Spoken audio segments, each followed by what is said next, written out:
Bonjour, bienvenue à cette conférence d'amour-unité. Si nous partageons un gâteau avec des amis, les parts sont forcément plus petites. Par contre, la lumière d'une bougie qui se partage se multiplie sans limite. Ce partage multiplicateur peut-il devenir un fait de société? Cela suppose déjà de reconnaître sa présence dans notre réalité. Le partage, de façon générale, est largement présent dans notre société moderne. Nos opinions se partagent amplement quand nous le pouvons sur les réseaux et autres. Tous nos ressentis, toutes les informations que l'on peut transmettre, que l'on met maintenant sur le cloud, les nouvelles que nous avons de notre entourage, nous les communiquons volontiers. Et puis, plus concrètement, les vélos dans les villes, ou les voitures, les jardins partagés, les logements que l'on prête pour les vacances, que l'on partage une partie de l'année. Sur le plan social, toutes les redistributions par classe sociale, les avantages qui sont donnés aux plus défavorisés, et puis les coopératives, les mutuelles, où l'on partage les risques, les bénéfices, les responsabilités, etc. L'idéal de partage est bien partagé dans notre société, largement partagé. Mais il y a aussi beaucoup d'inégalités et de sentiments d'injustice, tout de même. Peut-être qu'on ne met pas le partage tout à fait à sa juste place. Alors, en introduction, nous parlions de deux sortes de partage. Il y a un partage soustractif, c'est le cas du gâteau dont on fait des parts, plus petites, plus on est nombreux. Partager, étymologiquement, ça veut dire séparer, diviser. Ça vient du verbe partire latin. C'est le cas des biens en héritage qui sont partagés entre la fratrie, etc. C'est un partage de forme, de matière. Là, la matière est divisée. Et les idéaux de partage que nous avons sont souvent de cet ordre. Quand on parle de prendre aux riches pour donner aux pauvres, comme disait Robin des Bois, c'est séparateur, ça divise entre les riches et les autres, ça crée des oppositions, c'est une division de forme, de matière. L'idéal de communisme, pareil, voulait partager les biens, mettre en commun, mais c'est un partage qui part du bas, qui part de la matière. Et ça n'a pas abouti à des résultats concluants. À côté de ça, il y a un autre partage, le partage multiplicateur. Quand on enseigne, on partage notre savoir. Quand on transmet une information, des connaissances, c'est un partage multiplicateur. On peut partager à toute une classe, on peut partager dans un livre à des milliers ou des millions de personnes. Sur Internet, on partage très largement des savoirs, des techniques, des idées. Tout cela se multiplie sans limite, sans réserve. Les scientifiques connaissent bien ça, ils partagent leurs découvertes en les publiant et ça aide considérablement la recherche dans le monde. Ça accélère et facilite largement les découvertes de tout le monde. Et la lumière, donc, se partage en se multipliant. Je ne sais pas si vous avez remarqué, s'il y a deux pièces conjointes séparées par une porte, l'une chaude et l'autre froide, quand on ouvre la porte entre les deux, la pièce froide se réchauffe, plus ou moins, et la pièce chaude se refroidit, plus ou moins. Par contre, même situation, deux pièces avec une porte entre les deux, l'une sombre et l'autre lumineuse, on ouvre la porte entre les deux, la pièce sombre devient un peu plus claire, on y voit un peu plus clairement. Est-ce que la pièce claire devient plus sombre? On peut faire l'expérience. On peut prendre une grande pièce sombre et une petite pièce éclairée et ouvrir la porte. Est-ce que la petite pièce va être moins claire? Non. En fait, la lumière se partage sans limite, se multiplie sans limite. C'est une expérience qui est assez explicite. Et on peut aller plus loin En fait, on peut voir que tout partage est multiplicateur, au-delà des apparences. Quand on partage un gâteau, c'est sûr que les parts diminuent avec le nombre de nos amis. Mais regardons la joie qu'il y a dans ce partage, la convivialité, le partage d'un repas dans une famille. C'est un moment affectueux, un moment privilégié. C'est l'occasion d'échanger des idées, des informations, des ressentis. Un pot dans une entreprise, c'est un partage qui est souvent très important dans la vie de l'équipe, dans la vie de l'entreprise. Si au niveau des formes, cela divise, au niveau global, au niveau du résultat, il y a réellement une augmentation. En essence, le partage met en œuvre notre nature commune, notre unité. Il est un enrichissement joyeux, à condition de ne pas s'attacher à nos avoirs. C'est là où le partage peut rencontrer des résistances. Si l'on s'attache à nos biens, c'est sûr qu'on n'a pas envie de les partager.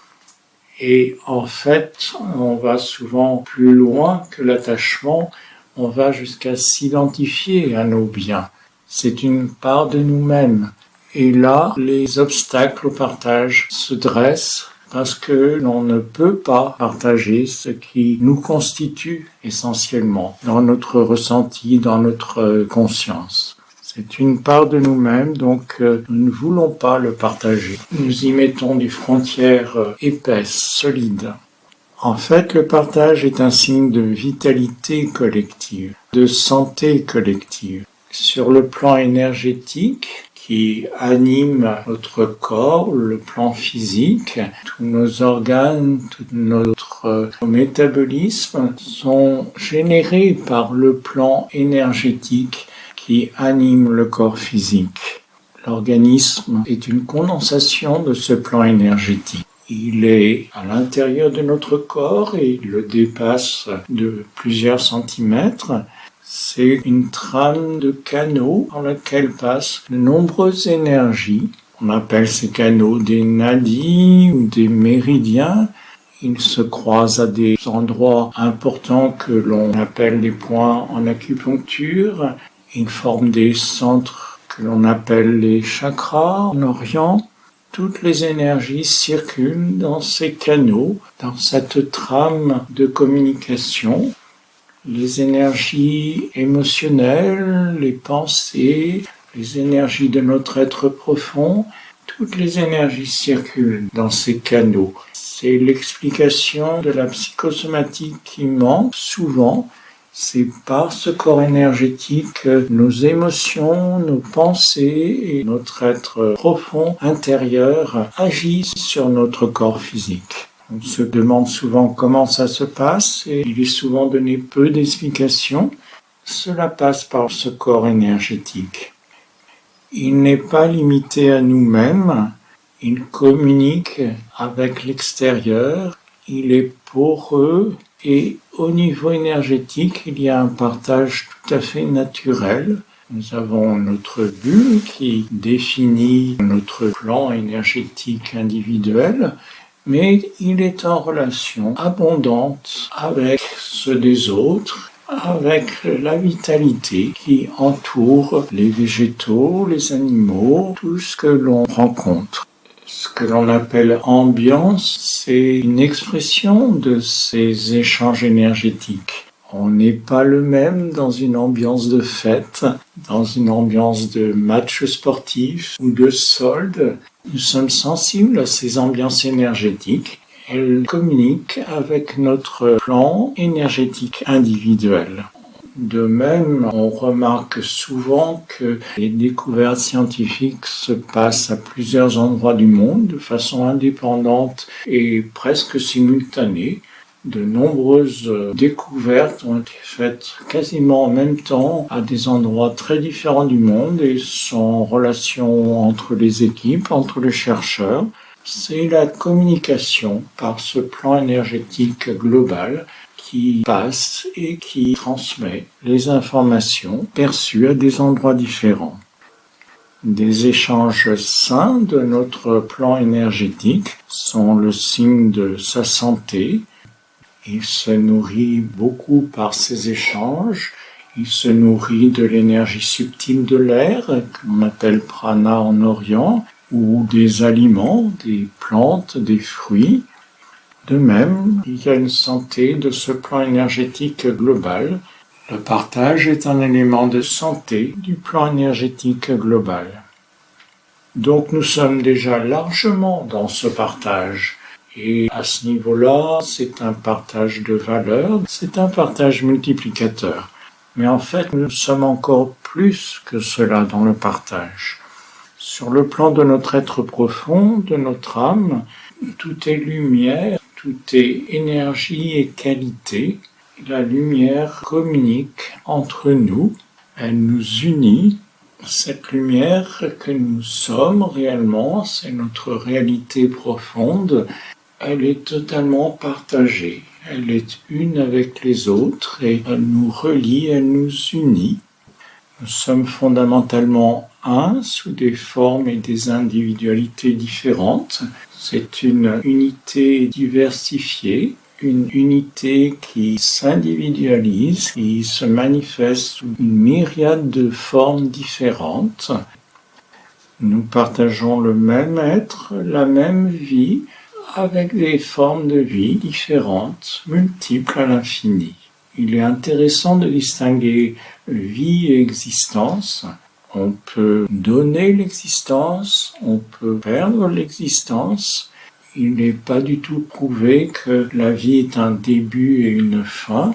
Vie et existence sont sur deux plans bien différents. Il y a la vie et les formes de vie que l'on appelle existence. Reconnaître l'autre dans sa lumière, dans son moi profond, c'est rejoindre cette unité, ce partage essentiel. Nous formons en fait une grande famille humaine et au-delà une grande famille avec les animaux, les végétaux, même les minéraux. Et dans cette conscience-là, eh bien, il se manifeste naturellement un partage. De même que dans une famille, on attribue à chacun, selon son âge, selon son besoin du moment, on répartit les biens au mieux possible entre chaque membre de la famille. Et plus on développe cette conscience de famille humaine, de famille sur la terre, le partage se manifeste en une conséquence naturelle qui en découle. Et là, on arrive à voir comme une évidence d'assurer déjà la subsistance de tout le monde, de permettre à tout le monde d'avoir accès à l'eau potable, à un logement correct, à l'éducation, aux soins de santé. Tout cela devient des partages évidents dans cette conscience de famille humaine. C'est ce que l'ONU a déclaré en septembre 2015 dans ses objectifs de développement durable. Les 17 objectifs de développement durable qu'elle a définis, qui reprennent toutes ces bases élémentaires de vie que tout le monde devrait partager sur la Terre et qui est un but, un objectif essentiel de notre humanité commune. Cette conscience progresse dans le monde, elle s'est largement développée et nous pouvons y contribuer par notre chemin de conscience. Cette notion de partage correspond bien au signe du Verseau. C'est le signe des relations amicales, au-delà plus largement des relations solidaires. Il est associé sur le plan de la personnalité à la planète Uranus, qui lui donne un caractère productif, engagé. Alice Bailey a donné comme planète essentielle sur le plan de l'âme, de l'être profond, pour le Verseau, la planète Jupiter. C'est une autre planète, un autre régent. Jupiter est une planète de deuxième rayon, de rayon d'amour-sagesse. Il correspond à l'unité et il développe cette conscience où nous sommes tous des frères, des sœurs, tous une famille humaine, et où le partage est naturel, la conséquence naturelle de cette conscience. Il correspond au développement de la conscience collective, au fait que nous sommes tous sur le même bateau, Terre, et que le bateau, le collectif passe avant les individus. L'avantage d'un bateau prime sur celui de chacune des personnes à bord, normalement. Même le commandant, c'est souhaitable en tout cas.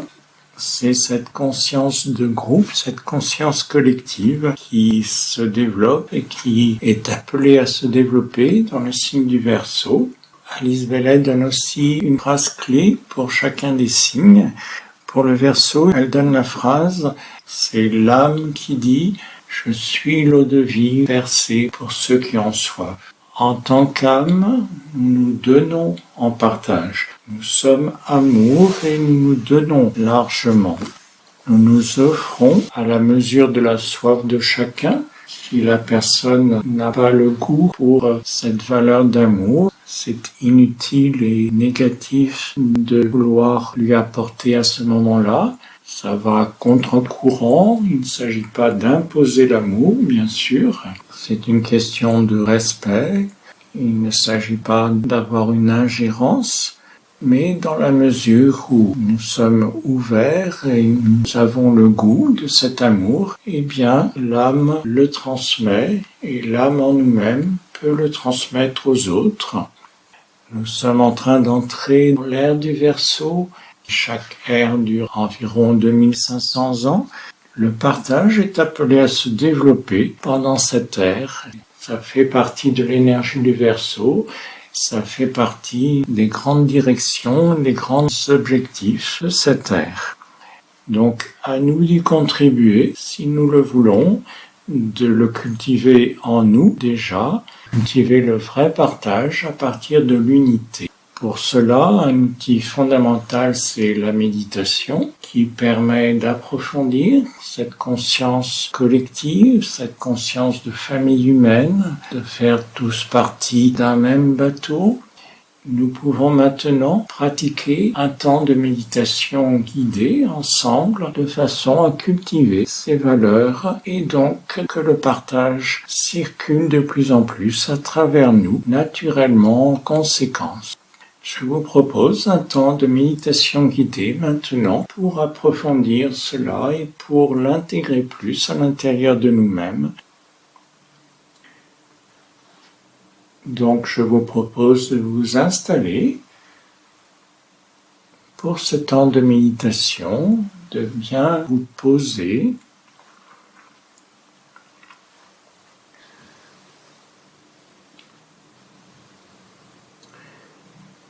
Et de laisser progressivement votre corps s'immobiliser, s'apaiser.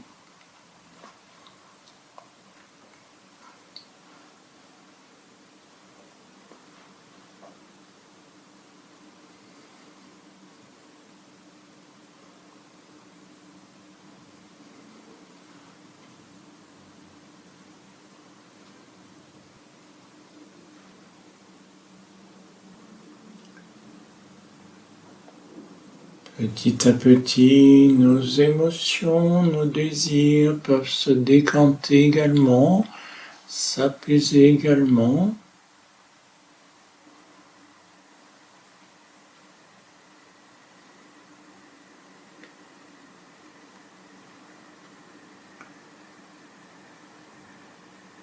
Tout ce plan de sensibilité peut devenir comme un lac, lisse, calme,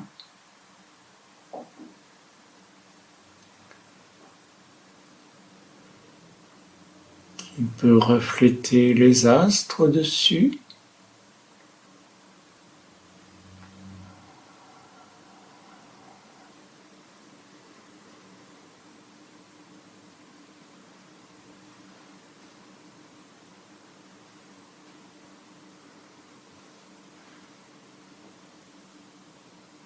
Et puis de même, nous laissons s'apaiser nos pensées.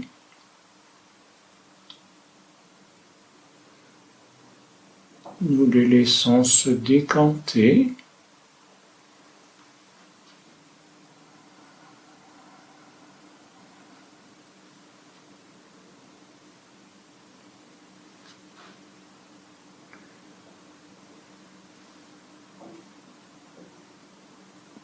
Progressivement, nous nous concentrons au niveau du front, entre les sourcils.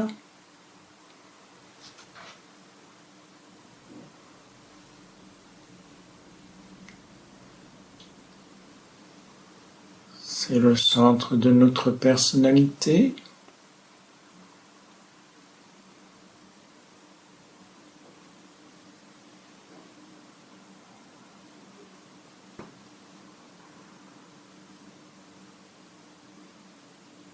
Nous nous rendons disponibles et concentrés pour ce temps de méditation.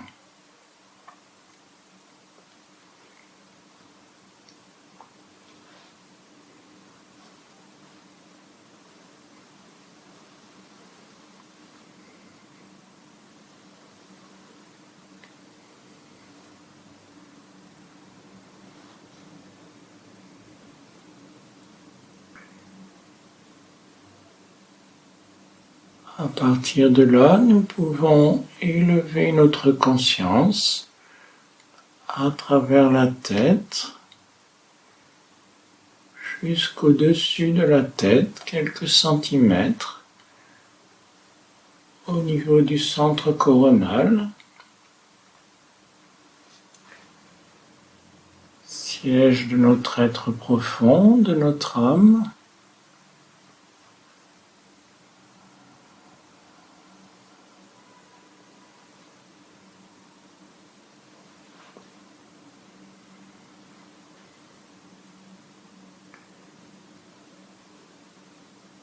Nous pouvons imaginer une grande lumière à ce niveau-là.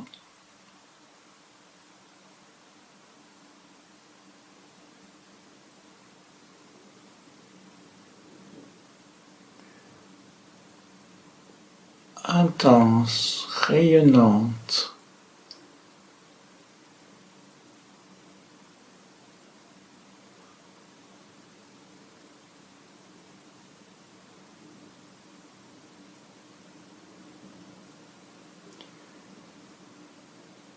Elle nous relie aux autres.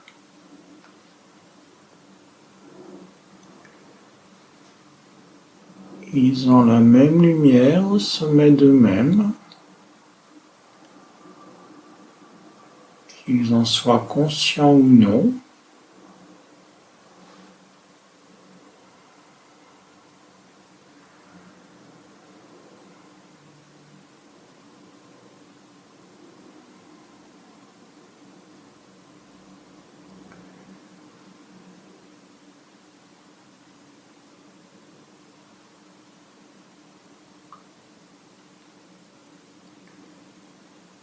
Elle nous relie entre autres aux autres méditants.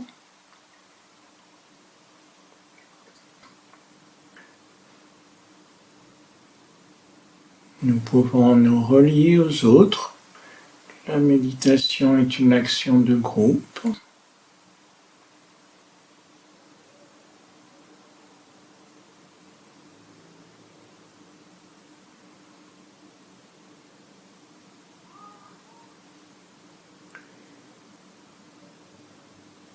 Et plus largement, elle nous relie à tous les humains.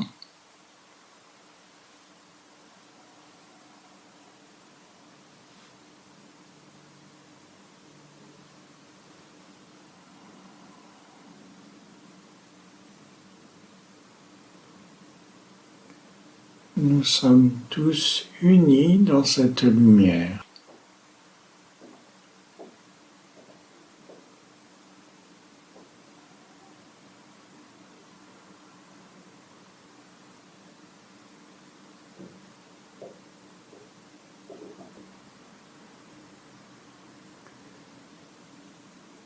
Nous formons une famille, une grande famille humaine.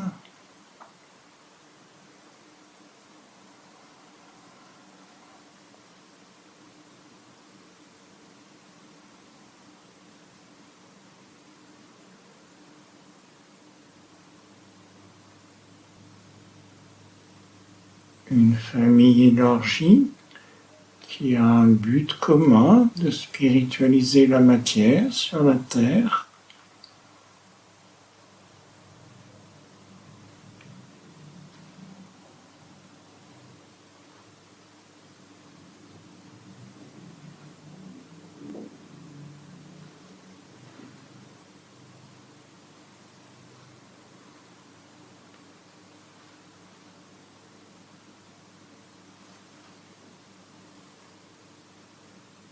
À partir de cette conscience, le partage est naturel.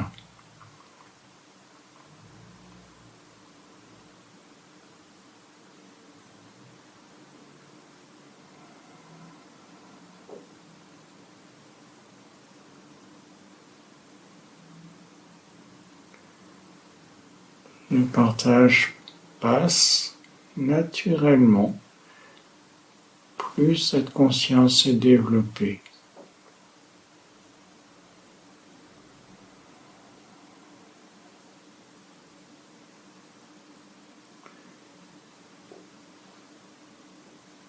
Chacun selon son besoin,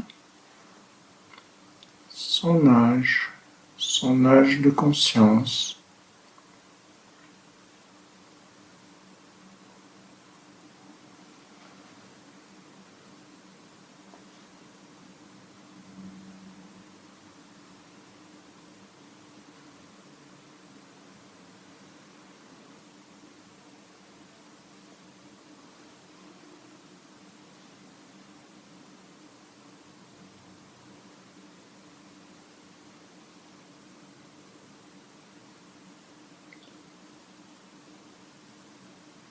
Nous pouvons déjà partager ce que nous avons pu contacter dans cette méditation, dans la conférence avant, consciemment ou non.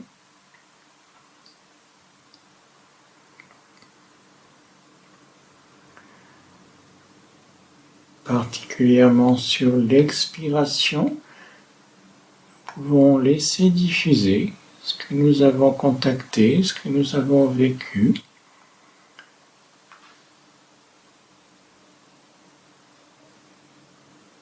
Le laisser rayonner à travers nous, dans le monde autour de nous.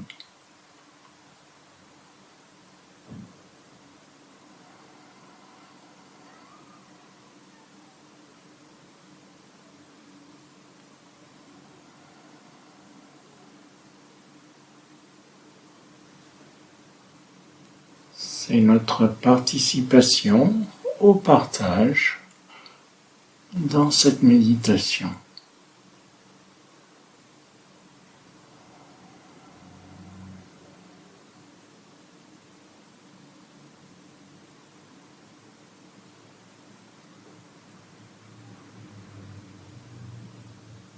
Prenons un instant maintenant pour intégrer ce qui nous a marqué dans cette méditation, dans la conférence.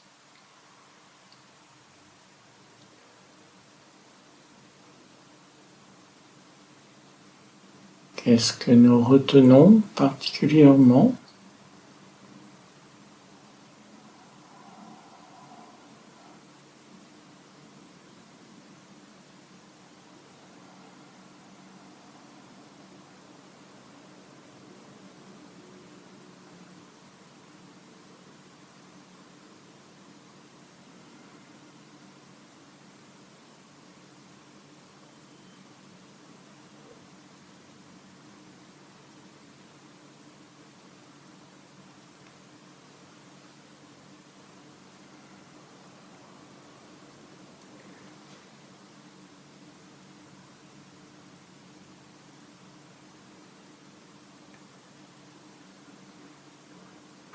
Et puis, nous pourrons revenir au niveau du front. Reprendre bien contact avec notre corps. Sa respiration. Ses points d'appui.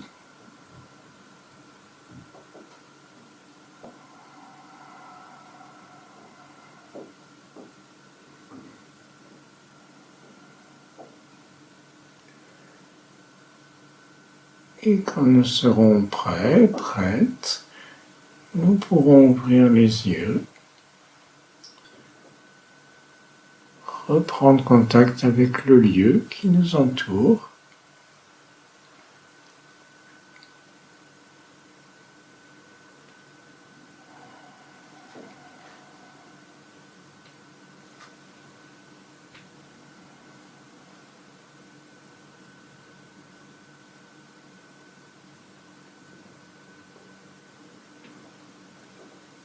voilà, une pratique de méditation qui peut permettre de sentir de l'intérieur ce dont nous avons parlé tout à l'heure,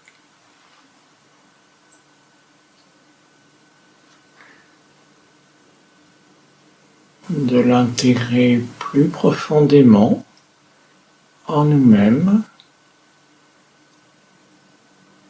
de le vivre de l'intérieur.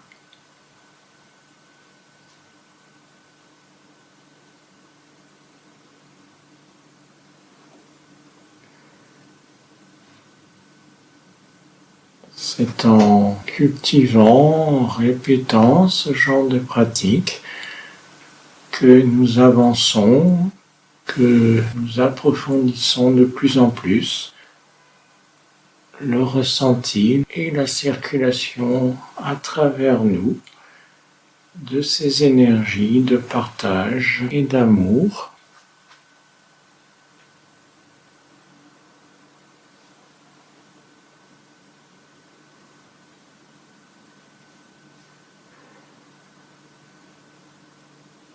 Je vous remercie de votre écoute. À une prochaine fois, avec plaisir. Au revoir.